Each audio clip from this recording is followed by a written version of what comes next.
Hello everybody, welcome back to my channel educational panacea. My name is Bhanu Pratap. So guys, जो last video मैंने आपके साथ बनाई थी उसके अंदर मैंने पार्ट सेकंड डिस्कस किया था एम्प्लॉयज कॉम्पेंसेशन एक्ट का, और this is the third part and the third video. और लास्ट वीडियो में मैंने आपके साथ सेक्शन 3 डिस्कस किया था, सेक्शन 4 डिस्कस किया था और सेक्शन 4A डिस्कस किया था, जिसके अंदर मैंने आपको बताया था कि एक बार एक इंजरी हो जाती है जब एक एम्प्लॉय को, तो कॉम्पेंसेशन को कैलकुलेट कैसे किया जाता है डिसेबलमेंट के केस में और डेथ के केस में। तो आज जो मैं वीडियो आपके साथ ये सेशन बनाने जा रहा हूं, this is the part 3 of the employees compensation act. तो उसमें मैं सेक्शन 5 से लेकर 12 तक डिस्कस करूंगा। और जिन्होंने अभी तक मेरे चैनल एजुकेशनल पैनासिया को सब्सक्राइब नहीं किया गाइस, प्लीज सब्सक्राइब कर लीजिए। और आपको डिस्क्रिप्शन में सारे मेरे लेबर लॉ के प्लेलिस्ट की लिंक मिल जाएगी, और जो बाकी मैंने कानून बनाए हैं उसकी भी लिंक मिल जाएगी। और इसके अलावा मेरे चैनल पे लेटेस्ट ईएसआई एक्ट की 9 वीडियोस की सीरीज मैंने बनाई है, वो अवेलेबल है लेबर लॉ के प्लेलिस्ट में। और उसके साथ कोड ऑन वेजेस 2019 की जो प्लेलिस्ट है वो भी अवेलेबल है। तो बिना देरी किए आप काम शुरू करते हैं। हाँ जी, और एक छोटी सी चीज मुझे बतानी है कि लास्ट वीडियो में मैंने आपके साथ फ्यूनरल एक्सपेंस वीडियो के एकदम जस्ट लास्ट में डिस्कस किया था, जिसमें मैंने गलती से 2500 मेंशन कर दिया था। That has been amended to 5000। तो वहां पे मैंने उस वीडियो के डिस्क्रिप्शन में भी ये बात मेंशन कर दी है। तो अब आगे बढ़ते हैं। आज हमें सेक्शन 5 डिस्कस करना है।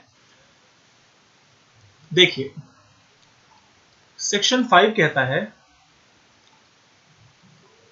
Method of calculating wages. कि देखिए, जो वेजेस को कैलकुलेट किया जाता है एम्प्लॉयज कॉम्पेंसेशन एक्ट में, वो मंथली वेजेस के हिसाब से होता है। किसके हिसाब से होता है? मंथली वेजेस के। जो आप अपनी मंथली सर्विसेज प्रोवाइड करते हैं उसके लिए पेएबल है आपका ये मंथली वेजेस। अब ये मंथली वेजेस अलग अलग सिचुएशन में क्या होता है वो बताता हूं। देखिए, पहला केस, जब एक एम्प्लॉय कंटिन्यूअस अनइंटरप्टेड 12 मंथ तक काम किया हो, मिनिमम 12 मंथ से, कितना? मिनिमम 12 मंथ तक बिफोर द एक्सीडेंट। मतलब एक्सीडेंट और वो इंजरी होने से पहले उसने कंसेक्यूटिव अनइंटरप्टेड कंटिन्यूअस पीरियड 12 महीने तक उस इंप्लॉयर के अंडर सर्व किया हो, तो जो मंथली वेजेस होती है वो मंथली वेजेस क्या होती है? टोटल वेजेस जो उसने पिछले 12 महीने में कमाई है, 12 मंथ में कमाई है, उसका 1/12 उस मंथली वेजेस कहलाती है। उसका 1/12 सिंपल 12 महीने की वेजेस है, उसको अगर आप 1/12 से डिवाइड कर दोगे, 12 महीने की वेजेस को 12 से डिवाइड कर दोगे तो 1 महीने की वेज आ जाएगी। तो यहां पे बात किसकी चल रही है? मंथली वेज निकालने की। तो ये हुआ केस नंबर 1। अब है अगला केस नंबर 2। देखिए, जहां पे एम्प्लॉय ने लेस देन 1 मंथ काम किया हो, क्या काम किया हो? लेस देन 1 मंथ काम किया हो। मतलब कि एक्सीडेंट से पहले, ये सारी बात मैं क्या कर रहा हूं? एक्सीडेंट से पहले, एक्सीडेंट से प्रीसीडिंग या बिफोर द एक्सीडेंट, कुछ भी बोल सकते हैं आप इसको। एक्सीडेंट से पहले अगर 1 महीने से कम काम किया है तो मंथली वेजेस कैसे निकलेगी कि उसकी कितनी मंथली वेजेस बनती थी? तो आप क्या करेंगे? उस तरीके के सेम वर्क में, सेम उसी तरीके के एम्प्लॉय को सेम वर्क में सेम लेवल के एम्प्लॉय को क्या मंथली वेजेस मिलते हैं वो उस बंदे की मंथली वेज हो जाएगी। लॉजिक समझिए। एक्सीडेंट से पहले उसे, वो एम्प्लॉय हमारी फैक्ट्री में काम करता है, हमारे एस्टेब्लिशमेंट में काम करता है, और एक्सीडेंट से पहले उसको 1 महीना नहीं हुआ, 1 महीने से कम ही हुआ था, तो उस केस में मैं कैसे डिटरमाइन करूंगा उसकी मंथली वेजेस?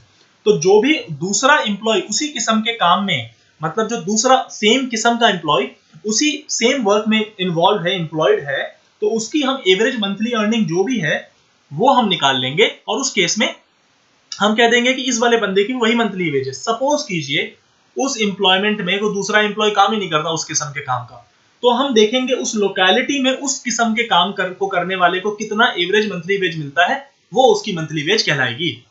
अब आगे बढ़ते हैं।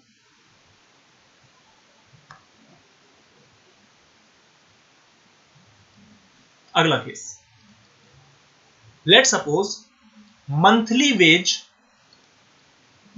वेज की कैलकुलेशन पॉसिबल नहीं है, कैलकुलेशन पॉसिबल नहीं है कि हमारे पास प्रॉपर डेटा नहीं है और मंथली वेज की कैलकुलेशन पॉसिबल ही नहीं है। तो उस केस में हमारे पास एक बहुत बढ़िया फॉर्मूला है। क्या करोगे?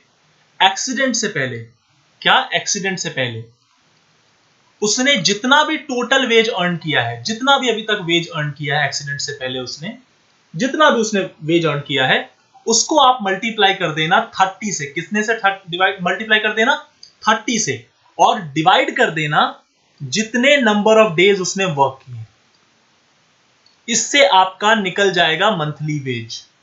मैं फॉर्मूले में एग्जांपल डाल के आपको ये चीज अच्छे से समझा देता हूं। देखिए, ये वाला फॉर्मूला कब आप लगाओगे, जब आप मंथली वेज नहीं निकाल पा रहे क्योंकि आपके पास डेटा नहीं है, आप कैलकुलेशन नहीं कर पा रहे, तो आप क्या करोगे, एक्सीडेंट से पहले उसने जितना भी वेजेस टोटल उठाया है ना अभी तक, उसको आप सीधा सीधा 30 से मल्टीप्लाई करना और divided by number of days जो उसने काम किया, आपका मंथली वेज निकल जाएगा। मैं इसका फॉर्मूला दिखा देता हूं आपको। लेट सपोज, थोड़ा स्क्रीन ऊपर कर दी जाए, लेट सपोज उसने 150 दिन काम किया। कितने दिन काम किया है? 150 डेज काम किया है, और 150 डेज काम करने के उसको मिले हैं 15,000 रुपए। ठीक है, अब कैलकुलेशन करते हैं। टोटल वेज अभी तक उसे मिले हैं 150 दिन काम करने के 15,000। टोटल वेजेस 15,000, फॉर्मूले में लगा रहा हूं, इंटू 30 डिवाइड में नंबर ऑफ डेज कितना काम किया, 150। ये कट गया इससे, यहां पे आया 100 इंटू 30 इज इक्वल टू 3000। आ गया मंथली वेज, तो 3000 उसका मंथली वेज कहलाया। ये वाला फॉर्मूला कब मैंने लगाया फिर बता दूं, जब आप मंथली वेज कैलकुलेट नहीं कर पा रहे अदर केसेस में। अगर ऊपर वाले केस में आप फॉलो करते हैं तो वो तो तरीका वहां पे दिया हुआ है, लेकिन ये वो केसेस है जहां पे आप मंथली वेज निकाल नहीं पा रहे, तो आप इस वाले फॉर्मूले से भी मंथली वेज निकाल सकते हैं। तो अब एक चीज ध्यान रखना कि फर्ज करिए कि एक एम्प्लॉय 12 दिन छुट्टी पे था लगातार, तो क्या हम उसे कंटिन्यूअस पीरियड बोलेंगे कि नहीं बोलेंगे? तो लॉ ने क्लियर कह दिया कि अगर कोई एम्प्लॉय 14 दिन से ज्यादा की छुट्टी नहीं कर रहा, कंटिन्यूअस 14 दिन, मैक्सिमम 14 दिन, नॉट मोर देन 14 दिन, मतलब 12 दिन या 10 दिन वो कंटिन्यूअस गायब था, तो मैं ये नहीं कहूंगा कि उसका पीरियड इंटरप्ट हो गया, वो कंटिन्यूअस फिर भी कहलाएगा।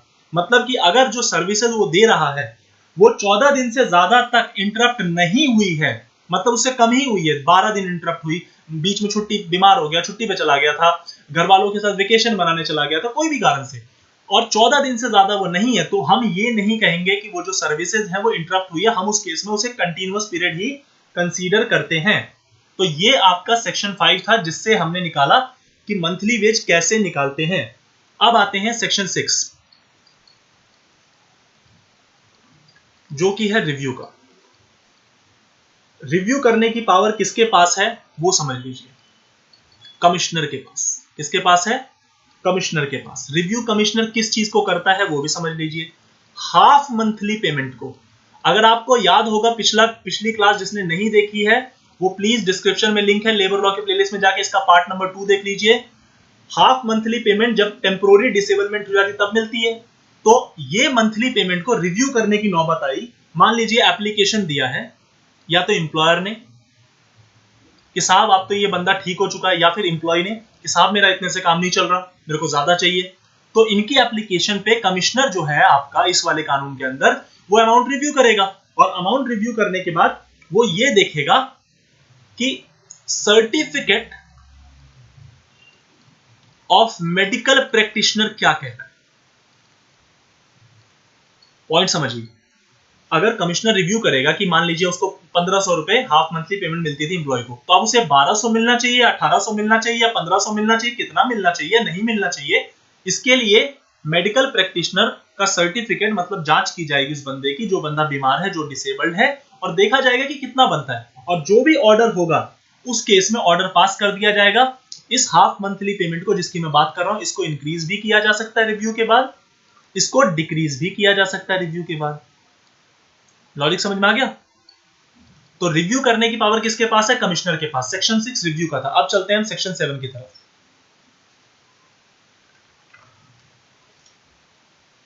तो सेक्शन 6 मैंने आपको करा दिया रिव्यू का। सेक्शन 7 बात करता है commutation of half monthly payment. अब कम्यूट करना क्या होता है मैंने आपको पिछली वीडियो में भी बताया था। Commutation of half monthly payment. Half monthly payment, देखिए कम्यूट करने का मतलब होता है एक ही बार में आपका जो बचा हुआ पैसा लेना है ना आपको, वो आप एक ही बार में हिस्सा एक ही साथ ले लेते हो, that is called commutation of the payment. तो कम्यूट कराने की कई बार क्या होता है कि जैसे आपको हाफ मंथली पेमेंट मिल रहा है, आपका काम नहीं चल रहा, आपने आगे जो आपको 6 महीने तक और पैसा मिलेगा वो आपने एक ही बार ले लिया, लेकिन इसकी कुछ शर्तें हैं। लमसम में आप पेमेंट कब ले सकते हो, उसके लिए ये जरूरी है कि हाफ मंथली पेमेंट आपको ऑलरेडी 6 महीने के लिए दी जा चुकी है, मतलब कम से कम 6 महीने की पीरियड, 6 मंथ्स के लिए आपको ऑलरेडी दी जा चुकी है हाफ मंथली पेमेंट। उसके बाद आप चाहते हो कि आप लमसम पेमेंट ले लो, तो जो भी अमाउंट एग्री होगा एम्प्लॉयर और एम्प्लॉय के बीच में, जो भी अमाउंट एग्री होगा लमसम, या फिर जो भी अमाउंट डिटरमाइन करेगा हमारा कमिश्नर, वो वाला अमाउंट आपको लमसम मिल जाएगा। That is called the commuted value of the compensation. What it is called? Commuted value of the compensation. ठीक है, अब चलते हैं हम आज के सबसे important section, which is section number 8, which talks about the distribution of compensation.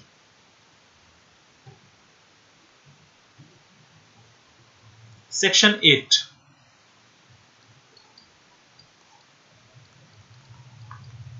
Distribution of compensation.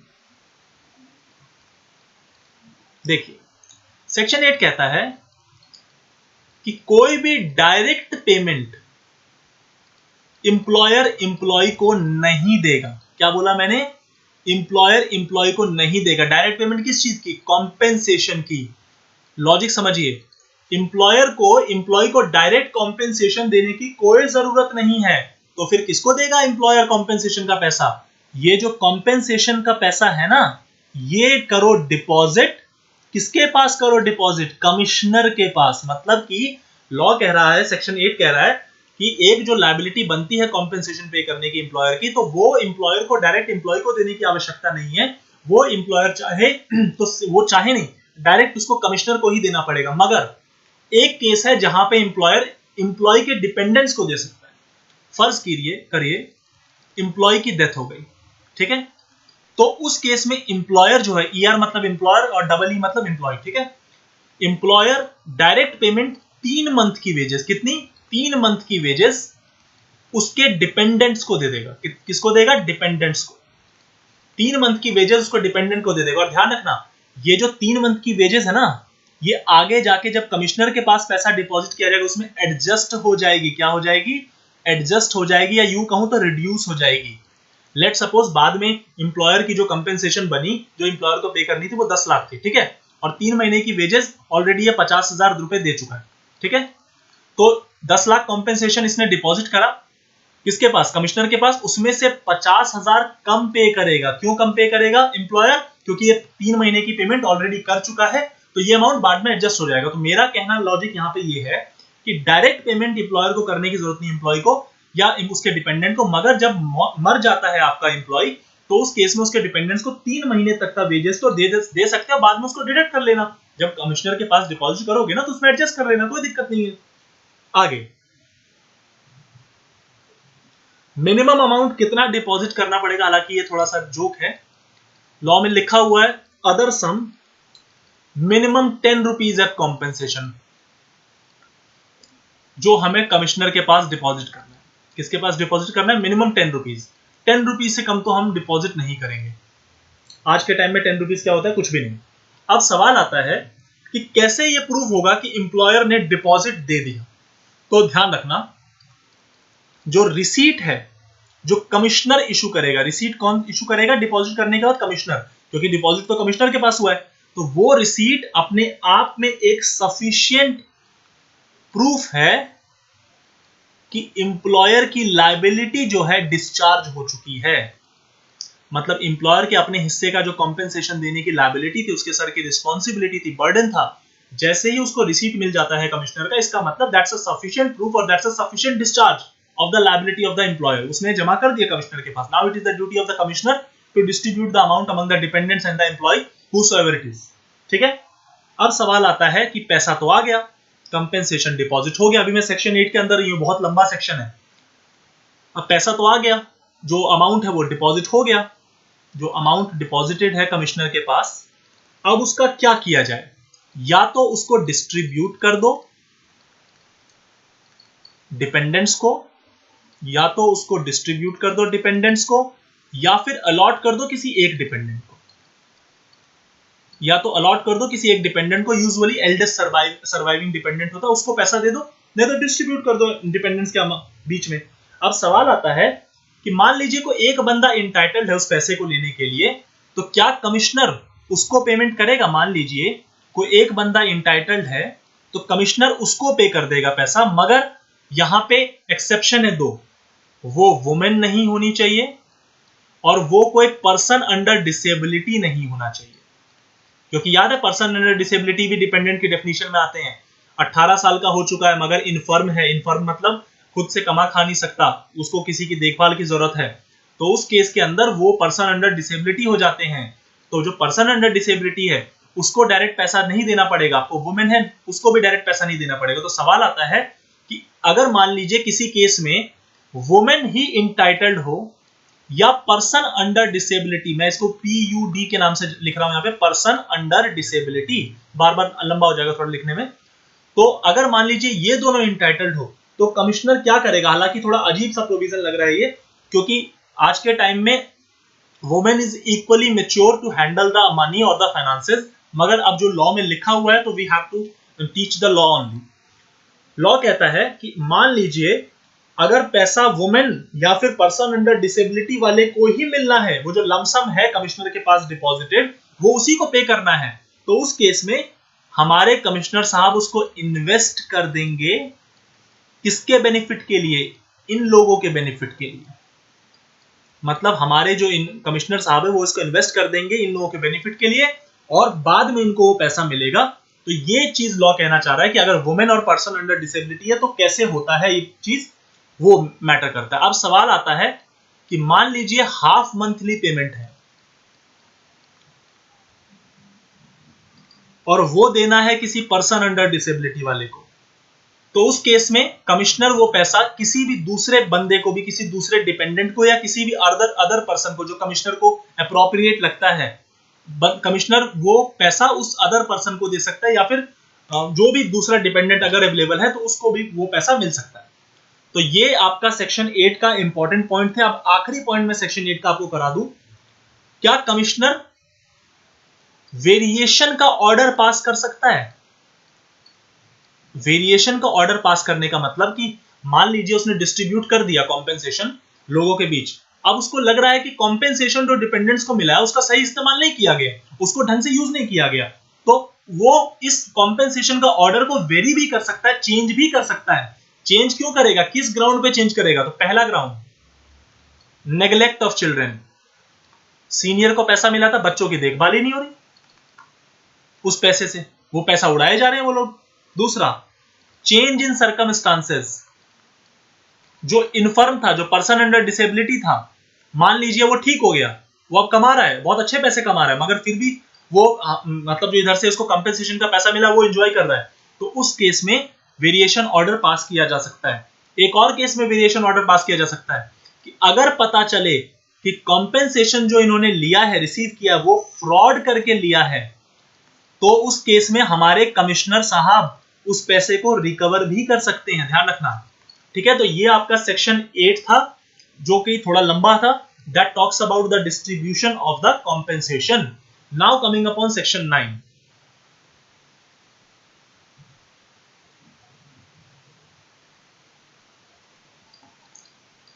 Section 9 talks about कि जो कंपेंसेशन है ना उसको आप अटैच नहीं कर सकते। जैसे आपने एग्जीक्यूशन में देखा होगा प्रॉपर्टी अटैच हो जाती है, या फिर आपने सीआरपीसी में देखा होगा कि वो भगोड़ा घोषित हो जाता है, प्रोक्लेम्ड ऑफेंडर घोषित हो जाता है सेक्शन 82 के अंदर और सेक्शन 83 के अंदर सीआरपीसी के, तो उस केस में उसकी प्रॉपर्टी को अटैच करके बेच दिया जाता है। तो जो ये पैसा कंपेंसेशन का मिलना है ना, आप इसको अटैच नहीं कर सकते, भले ही आपको लमसम मिला हो,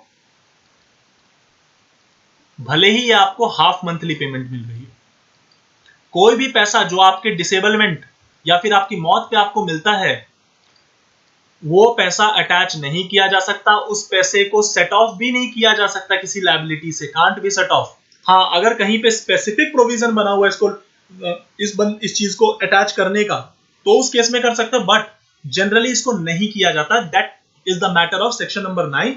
now coming upon section number 10 which talks about the notice and the claim. Section 10 notice and claim. देखिए, नोटिस मतलब होता है to bring it in the information in the knowledge of someone, कि किसी की जानकारी में कोई बात लाना।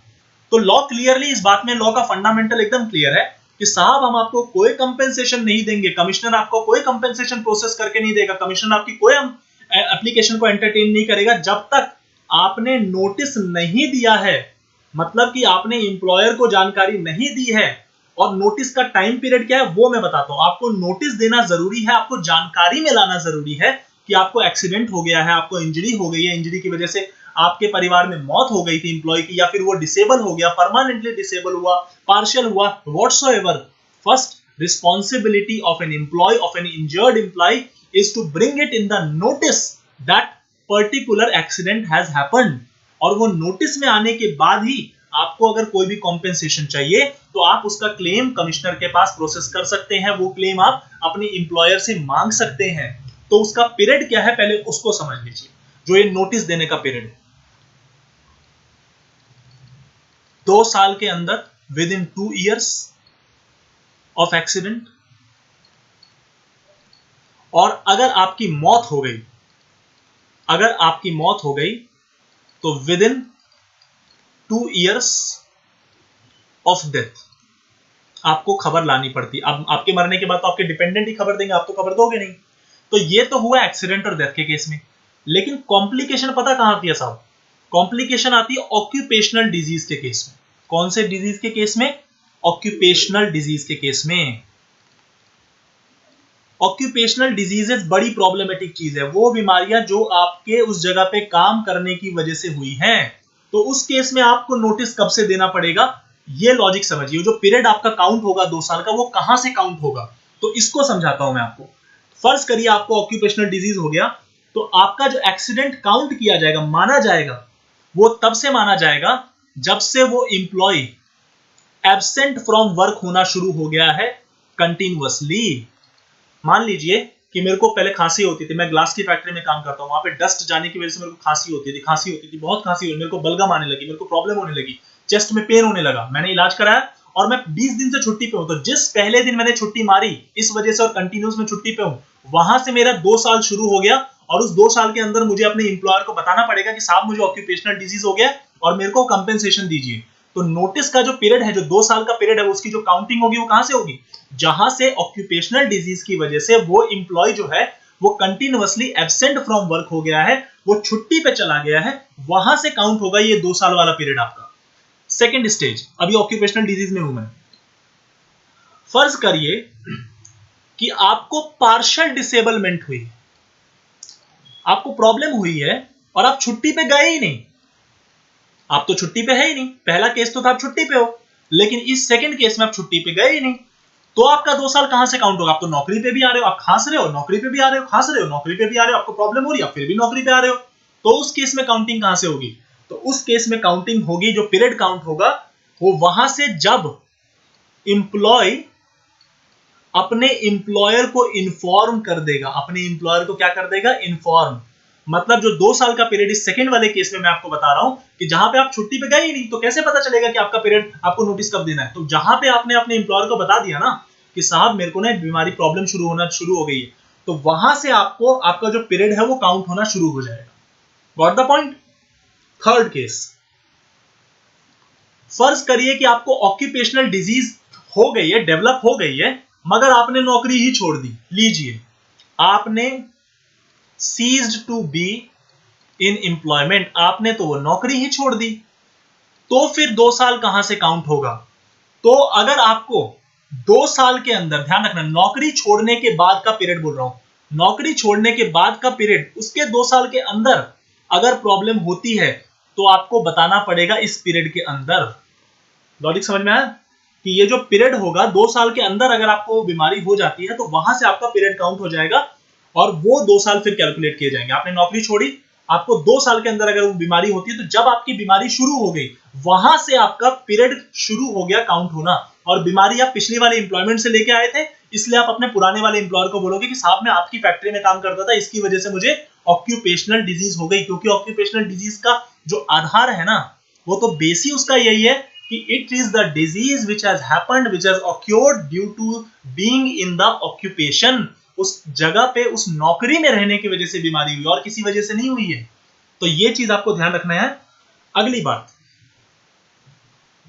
कि क्या कमिश्नर, इसी में सेक्शन के अंदर हूं, सेक्शन 10 के अंदर, आपका एप्लीकेशन, आपका क्लेम विदाउट नोटिस भी एंटरटेन कर सकता है? विदाउट नोटिस भी आंसर है यस। कर सकता है, मगर वो कमिश्नर पे डिपेंड करता है, वो डिस्क्रिशन है कमिश्नर की, that is the discretionary power. हालांकि नोटिस देना कंपलसरी होता है, मगर एक डिस्क्रिशन दे दिया है कमिश्नर को कि वो आपका बिना नोटिस के भी आपका क्लेम प्रोसेस कर सकता है, ये पावर उसको दी गई है। अब सवाल आता है साहब कि नोटिस क्या देंगे उसके अंदर, मतलब कंटेंट क्या होगा। चलिए कंटेंट ऑफ नोटिस देख लेते हैं।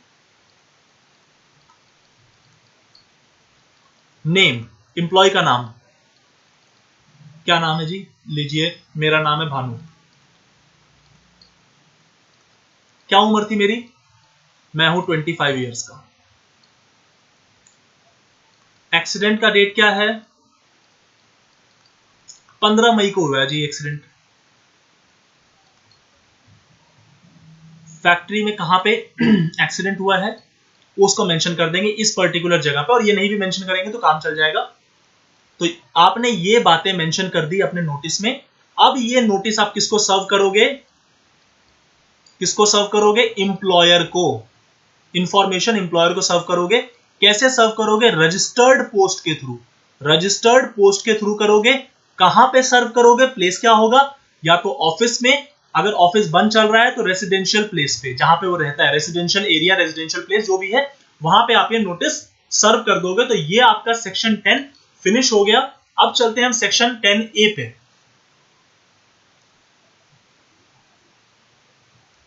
Section 10A, power to require employer's statement regarding fatal accidents। Serious accident जो होते हैं जिसमें जान का खतरा होता है, बॉडी इंजरी होती है, उन्हें फेटल एक्सीडेंट्स कहते हैं। तो अब मान लीजिए कि एक फैक्ट्री के अंदर बहुत ही खतरनाक एक्सीडेंट हुआ जिसमें कई सारे लोगों की जान दो तीन लोगों की जान चली गई और कई सारे लोग सीरियसली इंजर्ड हो गए, that is called a fatal accident. तो कमिश्नर को जैसे ये पता चला तो कमिश्नर क्या करेगा, कमिश्नर बोलेगा, एक नोटिस सर्व करेगा। कमिश्नर क्या करेगा, एक नोटिस सर्व करेगा। किसको सर्व करेगा, इंप्लॉयर को सर्व करेगा जिसके फैक्ट्री में वो चीज हुई है।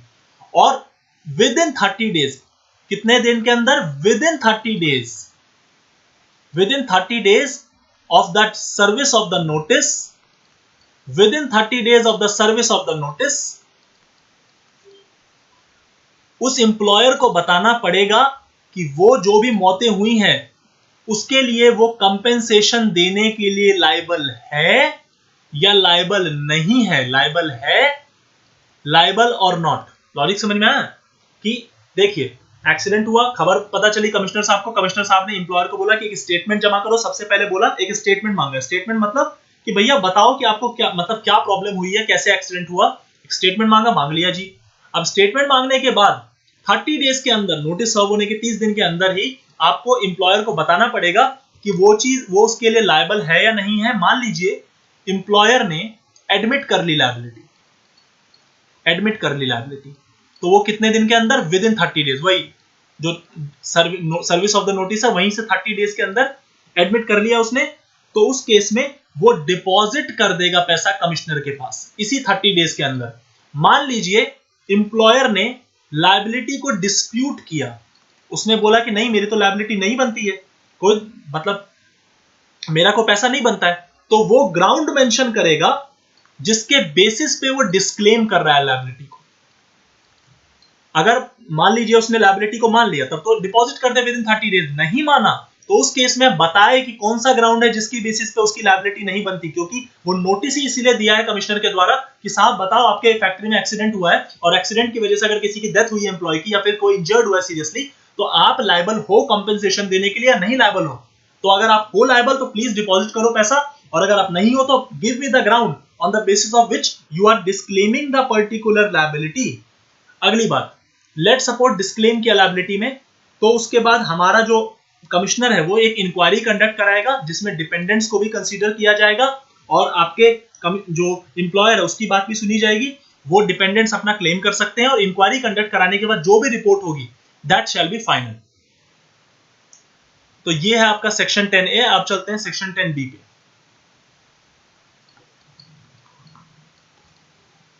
रिपोर्ट्स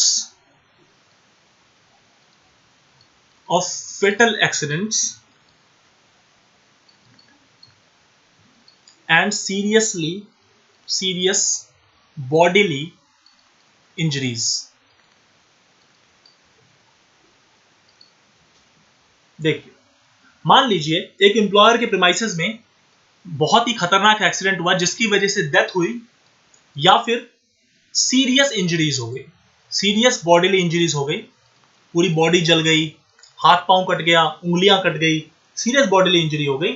तो डेथ या सीरियस बॉडीली इंजरी होने के विद इन 7 डेज, कितना? विद इन 7 डेज, 30 नहीं है, with in 7 days, with in 7 days death या बॉडीली इंजरी होने के केस में एम्प्लॉयर की जिम्मेदारी बनती है एक रिपोर्ट बनाए और सेंड करे किसको? कमिश्नर को। कमिश्नर को, जिसमें वो समझाए, जिसमें वो बताए कि किस सर्कमस्टांसेस में, किस सिचुएशन में, आप यहाँ पे क्या मेंशन करोगे? सर्कमस्टांसेस। उस रिपोर्ट में लिखी होगी साहब ये एक्सीडेंट जो है कैसे हुआ, कौन बताएगा? एम्प्लॉयर बताएगा। किसको बताएगा? कमिश्नर को बताएगा। कितने दिन में बताएगा? 7 दिन में बताएगा। 7 दिन की काउंटिंग कहां से शुरू होगी? जिस दिन मौत और जो बॉडीली इंजरी हुई है वहां से 7 दिन के अंदर। कि इसका मतलब जो एम्प्लॉयर है उसकी जिम्मेदारी है नोटिस देना, इंफॉर्मेशन देना with in 7 days of the death और within 7 days of the serious bodily injury he has to give a report to the commissioner to explain the circumstances जिसकी वजह से डेथ हुई है या जिसकी वजह से वो बॉडीली इंजरी हुई है। अब ये बॉडीली इंजरी क्या होती है, इसका मतलब क्या है? तो मोटा मोटा समझ लीजिए, कोई भी ऐसी परमानेंट इंजरी जिससे लॉस ऑफ लिम्ब हो जाए, लॉस ऑफ साइट हो जाए, तो लॉस ऑफ हियरिंग एबिलिटी हो जाए, बहरा हो जाए, गूंगा हो जाए, अंधा हो जाए इंसान, सीरियस बॉडीली इंजरी कहलाती है। ठीक है, तो ये आपका लॉजिक था सेक्शन 10B का। और अगर स्टेट गवर्नमेंट चाहे तो इसको एक्सटेंड करके दूसरे प्रीमाइसेस में, मतलब हर प्रीमाइसेस पे एप्लीकेबल नहीं होता, अलग अलग प्रीमाइसेस पे भी, दूसरी फैक्ट्रीज पे भी इसको अप्लाई कर सकती है स्टेट गवर्नमेंट अगर चाहे तो ये था आपका सेक्शन 10B। अब चलते हैं हम सेक्शन 11 पे।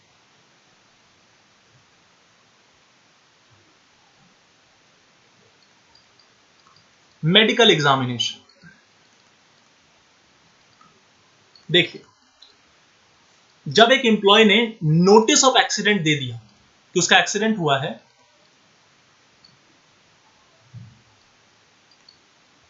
तो उसके बाद एम्प्लॉयर क्या करेगा? फ्री मेडिकल एग्जामिनेशन कराएगा, फ्री मेडिकल चेकअप कराएगा। किसका? एम्प्लॉय का। भाई एक्सीडेंट हुआ तो फ्री मेडिकल चेकअप कराओगे ना एम्प्लॉय का। ठीक है जी, करवा दिया।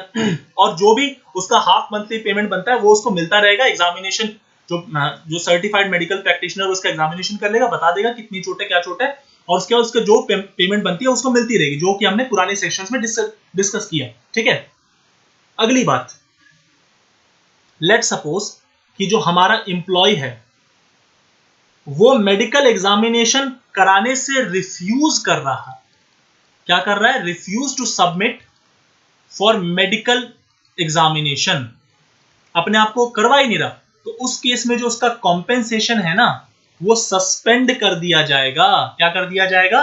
सस्पेंड कर दिया जाएगा उस पर्टिकुलर पीरियड के अंदर, जिस पर्टिकुलर पीरियड में वो अपना मेडिकल एग्जामिनेशन रिफ्यूज कर रहा है। क्योंकि ऑब्वियस सी बात है ना यार, कि जब आप मेडिकल एग्जामिनेशन अपना करा ही नहीं रहे तो मैं आपको क्यों कंपेंसेशन दूं? आप चेकअप करा ही नहीं रहे तो मैं आपको कंपेंसेशन देने के लिए लायबल हुआ ही नहीं। अगली बात, अगर employ voluntarily leaves the hospital या फिर क्लिनिक, जो भी वो जगह जहां पे उसका इलाज हो रहा है, without the permission of the doctor, without the permission of the medical practitioner, doctor बोल लीजिए आसान सी भाषा में, तो उस केस में उसका कॉम्पेंसेशन क्या कर दिया जाएगा? सस्पेंड कर दिया जाएगा। बिल्कुल सस्पेंड करना चाहिए। जब तक वो वापस नहीं आता और अपना एग्जामिनेशन नहीं कराता तब तक उसको उसका कॉम्पेंसेशन नहीं मिलेगा। जो भी अगर उसकी हाफ मंथली पेमेंट बनती है या फिर लमसम है, देना है, नहीं देंगे, सस्पेंड कर देंगे हम उसका। क्यों सस्पेंड कर देंगे? क्योंकि वो एम्प्लॉय अपना चेकअप कराने को राजी नहीं है, वो अपना मेडिकल एग्जामिनेशन कराने को राजी नहीं है। तो जब तक वो अपना मेडिकल एग्जामिनेशन नहीं कराता, दोबारा हॉस्पिटल की प्रीमाइसेस में, दोबारा हॉस्पिटल की विसिनिटी में नहीं आता, तो उस केस में हम उसका कॉम्पेंसेशन सस्पेंड कर देंगे। अगली प्रॉब्लम, लेट सपोज वो एम्प्लॉय मर गया बिना मेडिकल चेकअप कराए, तो उस केस में कमिश्नर उसके डिपेंडेंट को पेमेंट कर देगा। उस डिपेंडेंट के सामने उसका पैसा नहीं रोकेगा, डिपेंडेंट को पेमेंट कर देगा। अगला पॉइंट,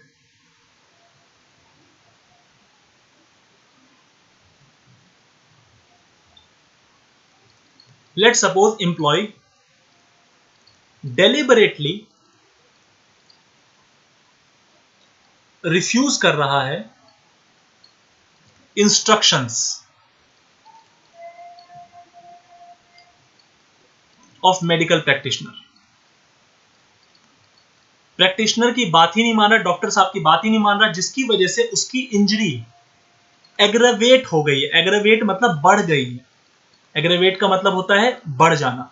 उसकी इंजरी एग्रेवेट हो गई। एग्रेवेट मतलब बढ़ गई है। भैया बात नहीं मान रहे, मान लो आपकी उंगली कटी और आपको बोला कि आपको डेली इस पे मलहम लगाना है, डेली आके चेकअप कराना है, डेली उंगली कटने के बाद देखना है कि आपका उस केस में कितना, कोई सेप्टिक तो नहीं हो गया, तो दूसरी प्रॉब्लम तो नहीं होगी, तो टाके डेली आपको चेक करवाने हैं।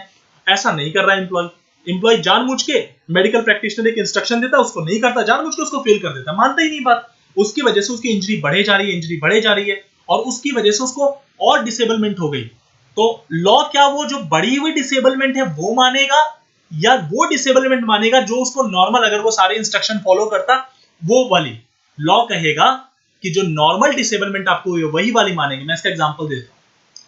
लेट सपोज अगर आप इंस्ट्रक्शन फॉलो करते तो आपको 30% डिसेबलमेंट होता। आपने इंस्ट्रक्शन फॉलो नहीं करी तो आपकी डिसेबलमेंट 60% हो गई। तो आपने जानबूझ के अगर इंस्ट्रक्शन फॉलो नहीं करी तो लॉ क्या एज्यूम करेगा कि आपकी डिसेबलमेंट 30% ही है, भले ही वो आप 60% हो गई हो, मगर 60% आपके खुद की वजह से हुई है। तो उसके लिए आप इंप्लॉयर को जिम्मेदार नहीं ठहरा सकते। इंप्लॉयर ने आपको डॉक्टर की सुविधा दी थी मगर आपने डॉक्टर की सुविधा ली नहीं, तो इसीलिए अब आप जिम्मेदार हो और आपकी डिसेबलमेंट 30% ही मानी जाएगी। और क्योंकि डिसेबलमेंट 30% मानी जाएगी, लॉस ऑफ अर्निंग कैपेसिटी, तो आपको जो कॉम्पेंसेशन मिलेगा वो 30% के हिसाब से ही मिलेगा। That is the beauty of the law. तो ये आपका सेक्शन 11 खत्म हो गया। चलिए आज के आखिरी सेक्शन पे चलते हैं, that is section number 12 which talks about the simple idea of contracting.